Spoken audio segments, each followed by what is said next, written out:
예수를 만나는 행복은 주로 예배를 통해서 얻습니다.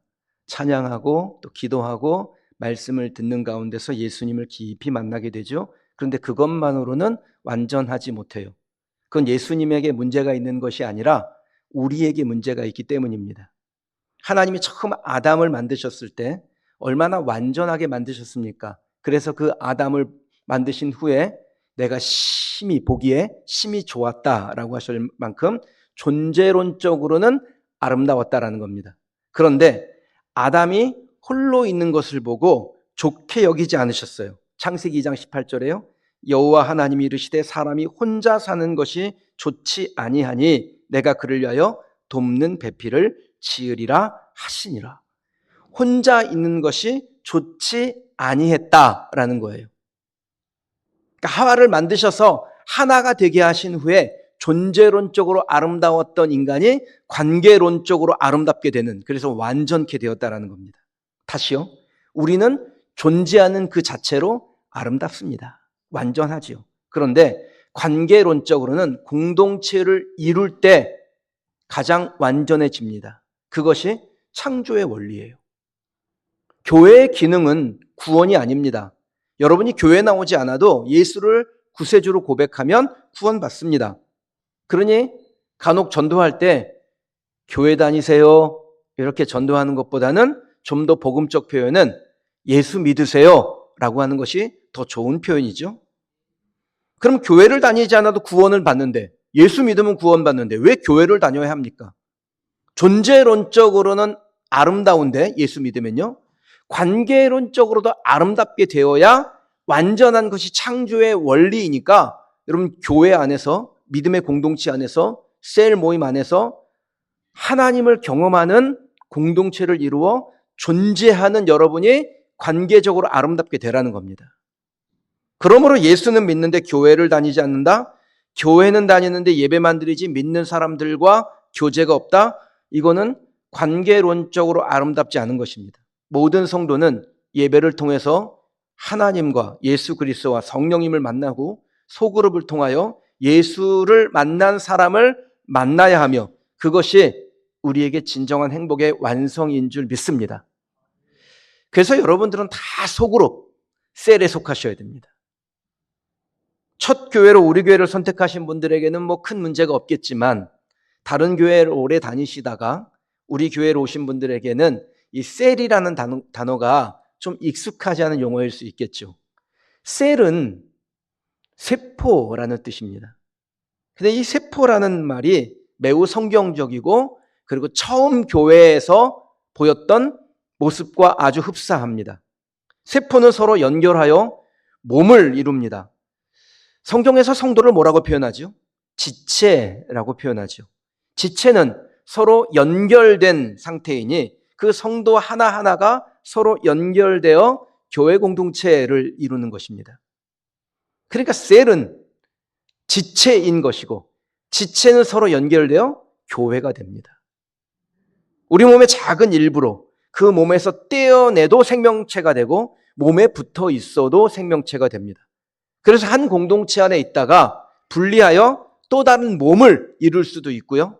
그렇게 분리된 셀 공동체 안에 있는 DNA는, 영적 DNA는 완전히 같은 거예요. 그래서 셀은 교회이고 교회는 예수이고 예수는 셀입니다. 그러니까 셀 모임에 가야죠. 적극적으로 그 안에서 하나님을 경험해야죠. 예수 그리스도의 이름으로 모인 두세 사람, 즉 예수님이 함께 계시는 두세 사람의 모임이 셀이며, 동시에 그 셀은 교회인 겁니다. 모든 성도가 한 자리에 모여야 교회가 아니라 여러분이 가정에서 또 혹은 셀, 믿음의 공동체에서 모이면 그것이 교회입니다. 거기서도 예수 그리스도가 우리의 머리 되시고, 거기서 드리는 예배가 하나님께서 함께 하시는 예배이며, 셀을 통하여 성도는 성령을 경험하게 되며, 거기서 은사를 발휘하고 믿지 않는 이들에게 복음을 전하며, 더 나아가서는 세계 복음화 세계 선교회까지 쓰임받게 되는 것입니다. 그래서 우리는 셀로 모일 때마다 각각 셀은 그리스도의 몸된 교회라는 확신을 가지셔야 돼요. 성도들이 두세 사람 모여서 기도하고 말씀을 나누고 그 안에서 연약한 것들을 서로 위로하고 돕고 세워나갈 때마다 우리는 교회를 세우고 있다라는 확고한 믿음을 갖는 저와 여러분 되기를 축원합니다.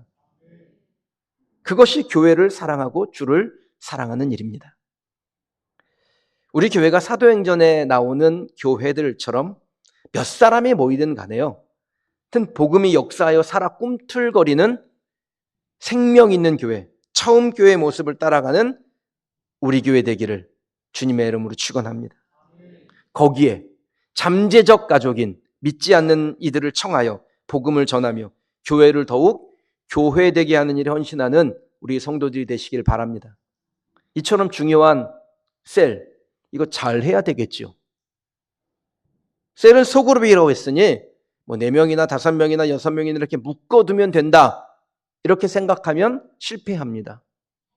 셀의 원칙을 모르고 그저 소그룹 차원으로 접근했을 때 구성원들에게 실망이 되기도 하고 상처가 될 수도 있어요. 그래서 그 작은 단위의 성도의 영적 교통이 일어나는 셀, 그 소그룹의 기초가 무엇인지를 아는 것 중요하죠. 그럼 셀에는 원칙이 있습니다. 이는 셀의 근간이 되는 것인데, 셀에 참여하는 우리 모두는 하나님 아버지의 가족이라는 사실을 믿는 겁니다. 내 공동체 안에 나하고 전혀 닮지도 않고 내 스타일도 아닌 그가 하나님 안에서 나의 가족이라는 거예요. 이걸 받아들여야 돼요. 바울은 고린도 교회 성도들을 향해서 이렇게 고백합니다. 그리스도 예수 안에서 복음으로써 내가 너희를 낳았습니다. 영어 성경에 보면 I became your father라고 돼 있어요. 내가 너의 아버지가 됐다라는 뜻입니다. 바울과 고린도 교회 성도들과의 관계는 아버지와 자녀, 즉 가족이었습니다. 하나님 안에서, 복음 안에서 한 가족이라는 겁니다. 우리는 그리스도의 보혈을 통해서 거듭난 가족입니다. 그린시티 교회라는 성도의 공동체로 믿음 1셀, 2셀, 3셀, 소망 1셀, 2셀, 3셀 우리를 셀로 묶으셨을 때 그건 그리스도의 보혈로 말미암아 거듭난 가족입니다. 세상의 가정은 자꾸 깨지고 무너지고 부모도 자식도 서로 도망하기도 하고 배반하기도 하지만, 여러분 교회 안에서 예수 그리스도의 보혈로 서로 거듭난 변화된 성도는 하나님이 세우신 가족 공동체를 흔들림 없이 지켜야 될 사명이 있는 겁니다. 요한복음 1장 12절에서 13절에요. 영접하는 자 곧 그 이름을 믿는 자들에게는 하나님의 자녀가 되는 권세를 주셨으니 이는 혈통으로나 육정으로나 사람의 뜻으로 나지 아니하고 오직 하나님께로서 난 자들이니라. 아멘. 예수를 믿는 우리는 전부 다 하나님을 아버지로 모신 하나님의 가족이 된 겁니다. 우리에게 하나님 아버지가 계시고 하나님이 우리의 아버지라면 우리는 서로 어떤 관계가 된 겁니까? 저와 여러분이 아버지가 같아요. 그럼 우리는 무슨 관계가 됐습니까? 형제가 됐죠. 그래서 교회에서 세상 사람들이 보면 좀 이상하게 들리겠지만 형제, 자매라는 표현을 쓰는 겁니다. 우리가 하나님 아버지를 믿고 그 하나님 아버지의 품 안에 있을 때 일어나는 자연스러운 현상이 있는데 하나님 아버지를 닮는 것입니다. 오늘 본문에서 바울이 말씀하죠. 그리스도 안에서 일만 스승은 있어도 아비는 많지 않다. 신앙이 좀 있고 성경 좀 배우면 잘 가르칠 수 있을까요? 막 지식이 들어가고 언변이 좋아지면 설교를 잘하는 걸까요? 선생이 되는 것보다 먼저 하나님 아버지의 마음을 품는 영적 부모가 되어야 그것이 하나님께서 기뻐하시는 참된 존재입니다. 바울이 가르친 능력이 없어가지고 아버지 컨셉 이거 붙잡았을까요? 바울처럼 지식이 넘치고 잘 가르치는 사람이 없었습니다. 그런데 모든 것을 경험하고 목양을 하고 복음을 전하고 사람들을 가르치는 가운데 내린 최종 결론은 잘 가르치는 스승 1만보다 진실한 아버지 하나가 낫다라는 것입니다. 우리 성도님들께 부탁을 드립니다. 여러분이 타인을 대할 때 그를 내가 낳은 자녀처럼 대하시길 바랍니다. 여러분들이 목회자를 대할 때 내가 낳은 자녀처럼 대하시고, 여러분들이 장로님들을 대할 때 내가 낳은 자녀처럼 대하시고, 여러분들이 집사님들을 대할 때, 권사님들을 대할 때, 성도를 대할 때, 어린아이를 대할 때, 누구든지를 대할 때 간에 내가 낳은 내 자녀처럼 대하십시오. 나이 많은 사람이 나이 적은 사람에게, 신앙생활 오래 한 사람이 이제 감 믿은 사람에게 아버지가 되어야 한다. 이거 아닙니다. 그건 당연한 거고요. 내가 어떤 위치에 있든지 접근하는 태도는 아버지의 마음이어야 한다는 것입니다. 그러면 문제는 현저하게 줄어들 것이고 하나님 만드신 그 완전한 관계는 더 단단하게 세워질 줄 믿습니다. 이렇게 내가 아버지의 마음을 갖는다면 어떤 일이 일어날까요? 비난과 험담은 공동체 안에서 완전히 사라지게 됩니다. 내가 만나는 사람을 아버지의 마음으로 대하잖아요. 내가 낳은 자식이야 라고 대하잖아요. 그러면 비난과 험담, 그에 대해서 왜곡된 시각으로 보는 것 다 사라집니다. 여러분은 사람을 만나서 어떤 생각을 가져요? 어떨 때는 그 사람이 좋아 보이기도 하고 어떤 때는 그 사람이 영 마음에 들지 않게 보이기도 하죠. 그런데 그가 내가 낳은 아들이거나 내가 낳은 딸이거나 그렇다면 어떻게 될까요? 생각이 완전히 달라질걸요. 여러분 중에 누가 우리 아들은 나가 죽어야 돼. 싹수가 노래. 저딴 게 태어나가지고 나는 안 닮은 것 같아. 막 이러는 사람이 어디에 있겠습니까? 우리 큰딸이 선교훈련 가가지고 지금 한 석 달째 못 봤는데 내가 아까 제 아내하고 이렇게 있다가 그냥 은연중에 그랬어요. 보고 싶다. 여러분, 내가 낳은 아들, 내가 낳은 딸이면 보고 싶어져야 돼요. 그게 당연한 거 아니에요? 아마 여러분 자녀가 세상 사람들이 객관적으로 어떻게 평가하건 간에 여러분들의 마음은 너무 자랑하고 싶고 상대방이 별걸 다 자랑질이네 막 이런 얘기 할까 봐 좀 자제하는 거지 막 자랑하고 싶을 거예요. 그러니까 만일 우리가 성도에 대해서 그 사람 문제 있어, 그 사람 별로야 이런다면 누가 문제가 있는 겁니까? 그렇게 말하는 내가 문제가 있는 거죠. 내게 아버지의 마음이 없는 거예요. 전 우리 교회 성도님들이 무엇을 하건 우리 가족이 되었다는 그 자체로 귀히 여겨요.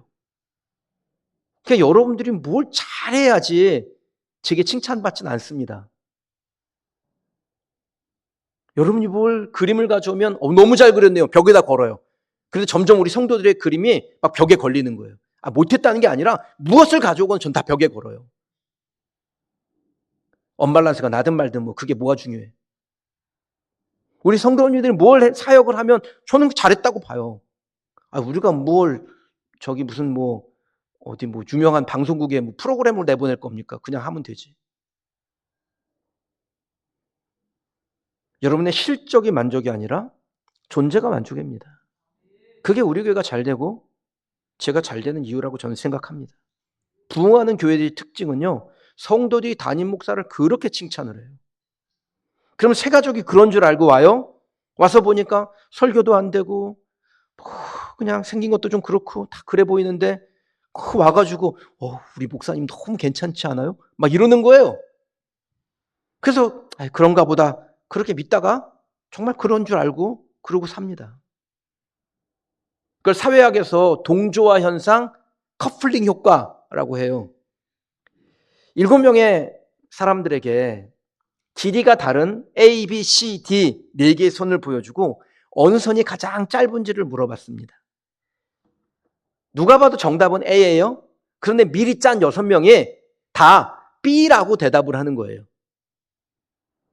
그러니까 7번째 마지막 사람이 처음엔 소신껏 A 아닌가요? 라고 했는데 문제가 계속 나오는데 똑같이 짠 6명이 계속 틀린 답 하나를 계속해서 맞다고 그러는 겁니다. 근데 그렇게 문제가 계속 나오다 보면요, 처음에는 소신껏 말하던 그 사람도 다 여러 사람이 선택한 것을 선택하게 되더라는 겁니다. 이게 동조화 현상이에요. 여러분 그런 경험 있으실 거예요. 신호등에 빨간 신호예요. 건너가면 안 되죠. 근데 거기 사람들이 막 있는데 한 사람이 건너갑니다. 그럼 뭐라 그래요? 저 사람 신호도 안 지키고 막 이래요. 근데 갑자기 우르르 사람들이 막 지나가요. 그럼 어떻게 되죠?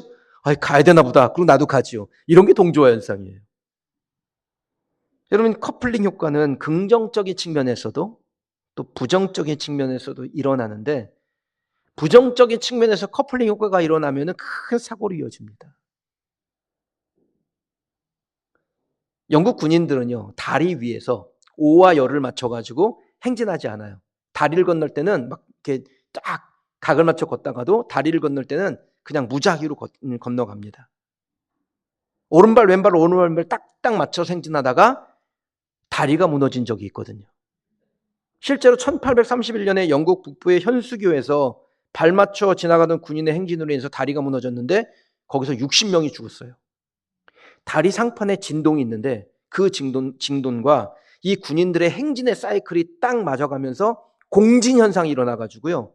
그 공명의 힘이 만들어낸 이 에너지가 다리를 무너뜨렸다라는 거예요. 사랑하는 여러분, 동조화 효과를 일으키려면 긍정적인 측면에서 일으키시기 바랍니다. 할 수 있다, 하면 된다, 해보자. 그러다 보면 안 될 것 같다라고 생각한 사람도 한번 해볼까? 이렇게 생각이 바뀝니다. 그런데 할 수 없다, 하면 죽는다, 죽고 싶냐? 이러면 할 수 있겠다라고 생각한 사람들도 부정적인 기운의 영향을 받게 돼서 할 수 없다에 서게 됩니다. 여러분이 하나님을 아버지로 여깁니까? 맡긴 영혼에게 아버지의 마음을 품으셨습니까? 그러면 절대 비난이나 험담이나 이런 일들을 하시면 안 돼요. 왜냐하면 이게 자꾸 옆에 사람에게 영향을 줘서 동조화되기 시작하면 큰 문제를 일으킵니다. 그러니까 부정적인 건 아예 입 밖에도 내지 마세요. 이거 은사 아닙니다. 훈련이에요. 습관적으로 남에게 비난하거나 험담하는 거 이거 은사 아닙니다. 그냥 연습된 거예요. 그러니까 고칠 수 있어요. 연습을 통해서. 그럼 태어날 때 애가 응애 하고 태어나지 태어나면서 아 엄마는 뭐가 이렇게 생겼어 이러면서 태어난 애가 어디 있어요. 살다가 혹독한 훈련을 거쳐 연습해서 그 능력 얻은 거예요. 그러니까 앞으로 좋은 거 연습해서 사람을 살리는 말을 하고 사람을 살리는 방식을 훈련해가는 저와 여러분 되기를 축원합니다. 자, 우리가 하나님 아버지의 마음을 간다면 어떤 일이 일어날까요? 두 번째입니다. 셀에서 참 가족을 경험하게 됩니다. 우리 믿음의 공동체, 셀 공동체, 교회 공동체 그것 안에서 우리가 가족이구나 이걸 경험하게 되는 거예요. 바울은 16절에서 나를 본받으라 라고 권면했습니다. 바울은 성도를 대할 때 그를 나의 형제라고 대합니다. 어린 디모데를 향하여도 형제라고 불렀고 성도들을 향하여도 형제라고 불렀습니다. 복음으로 자녀를 낳는 아버지가 되기를 본받으라. 이거는 상하관계의 아버지와 아들의 관계가 아니죠. 가족의 의미를 말하는 겁니다. 교회 안에서 하나님 아버지의 사랑을 경험하며 또 그 아버지의 마음을 본받아 다른 지체를 섬기며 사랑할 수 있는 가장 좋은 공동체 전 셀이라고 생각해요. 왜냐하면 우리 교회만 해도 사람들이 많아지니까 서로 잘 모르는 경우가 많아요. 뭐 목회자 정도는 알 수 있을지 모르겠지만 성도와 성도 사이는 그게 또 물리적으로 쉽지 않잖아요. 우리가 그것을 지향하긴 하지만 그래서 셀이 소중한 겁니다.